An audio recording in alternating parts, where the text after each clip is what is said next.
जैसा कि हम जानते हैं कि लिथियम का यूज़ हम फ़ोन की बैटरीज, कार की बैटरीज में देख सकते हैं। अर्थ में अगर हम माइनिंग करें तो लिथियम निकल सकता है, लेकिन क्या आपने कभी सोचा है कि यूनिवर्स में ये लिथियम आया कहाँ से होगा? तो चलिए आज इस वीडियो में हम पता लगाएंगे इस फैक्ट के बारे में कि लिथियम यूनिवर्स में कैसे आया।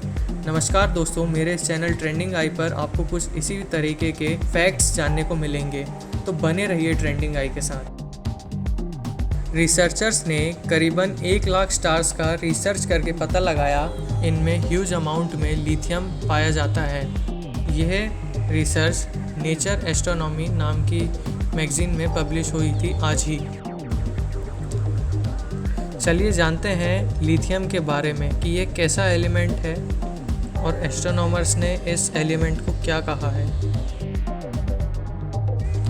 जैसा कि हम जानते हैं, बिग बैंग की वजह से ही यूनिवर्स बनी थी करीबन 13.7 बिलियन साल पहले, और लिथियम ही ऐसा पहला मेटल था जो बिग बैंग में प्रोड्यूस हुआ था, जबकि दूसरे एलिमेंट बहुत ज़्यादा मात्रा में दूसरे स्टार्स में प्रेजेंट थे।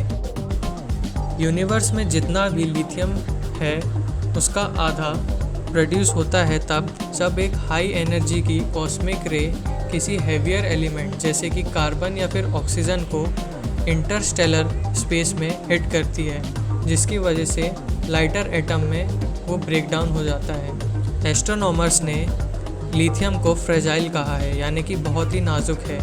ये बहुत ही आसानी से स्टार्स के गर्म इंटीरियर्स में डिस्ट्रॉय हो जाता है। एस्ट्रोनॉमर्स ने स्टार लाइट यानी कि स्टार्स की किरण से ये पता लगाया है कि स्टार्स के कोर यानी कि स्टार की सतह पर सरफेस पे लिथियम पाया जा सकता है।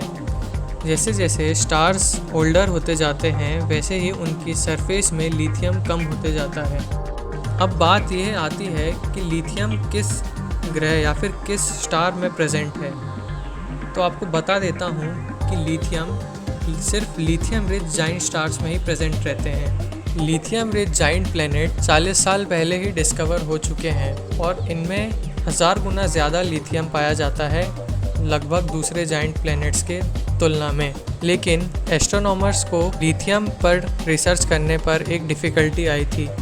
वो डिफ़िकल्टी थी लैक ऑफ नॉलेज की, यानी कि लिथियम किस रेड जाइंट स्टार्स में प्रेजेंट है। तो आपको बता दूं, सन एक ऐसा स्टार है जो रेड जाइंट स्टार बन चुका है।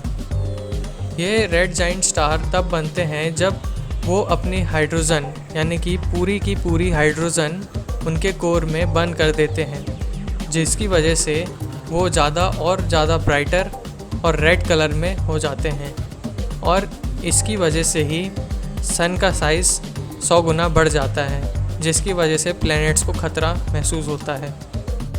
जब स्टार्स जाइंट में कन्वर्ट होते हैं तो वो मेनली 3 डिफरेंट जाइंट फेजेस से गुज़रते हैं, जिसकी वजह से वो और ज़्यादा ब्राइटर और उन्हें और ज़्यादा कलर मिलता है। लेकिन ये ज़्यादा इम्पॉर्टेंट हो जाता है कि लिथियम इन 3 फेजेस में से किस फेज़ में ज़्यादा मिलता है। तो आपको बता दूं कि लिथियम सेकंड फेज़ में ज़्यादा मिलता है, जिसे रेड क्लम्प स्टेज भी कह सकते हैं।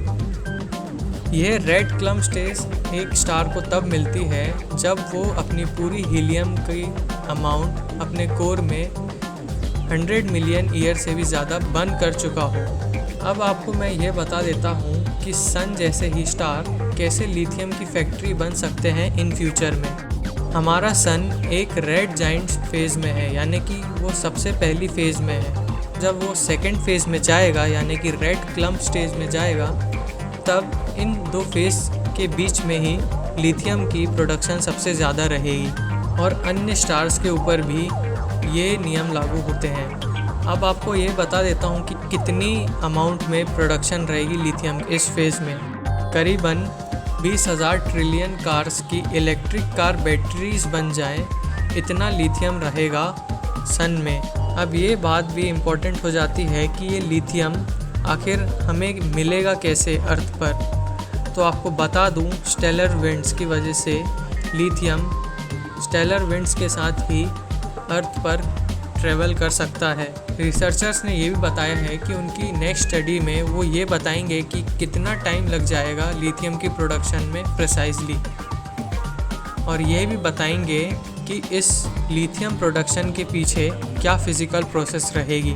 वीडियो को अंत तक देखने के लिए आपका बहुत बहुत धन्यवाद। उम्मीद करता हूँ आपको ये वीडियो थोड़ा इन्फॉर्मेटिव लगा होगा, तो बने रहिए ट्रेंडिंग आई के साथ और धन्यवाद।